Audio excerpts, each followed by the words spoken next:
In today's video, I'm going to teach you how to email customer statements using Xero. Customer statements are a clear snapshot of what each customer owes and the activity on their account.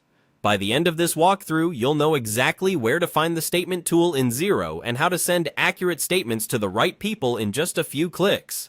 Start by heading to Xero in your web browser and sign in if prompted. Once you land on the home page, you should see your dashboard with shortcuts and balances. Make sure you're working in the correct organization.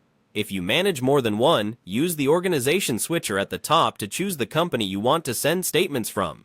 In training scenarios, you might see a demo company, but the process is identical in a live business. Next, open Contacts from the main navigation. This is where all customer and supplier records live. Inside Contacts, switch to the Customers tab so you're only viewing people and businesses you invoice. At the top right of the Customers page, find the New Contact button. Right beside it is a three-dot menu for more actions. Click that menu and choose Send Statements. This opens the Statements screen and gathers your customers into a list you can work with. Here, select the customer or customers you want to email. Use the checkboxes or the search bar to narrow the list. A quick tip: verify each selected contact has a valid email address saved. Statements can't be delivered without it.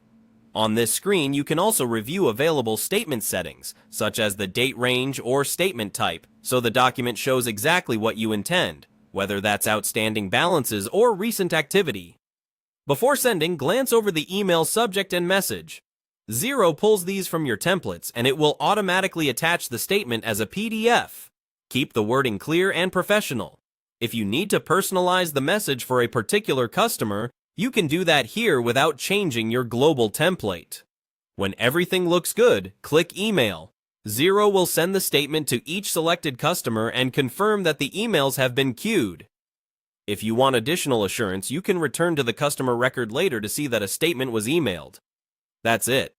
You went from the Xero homepage into Contacts, opened Customers, used the More Options menu to send statements, selected your recipients, reviewed the details, and clicked Email.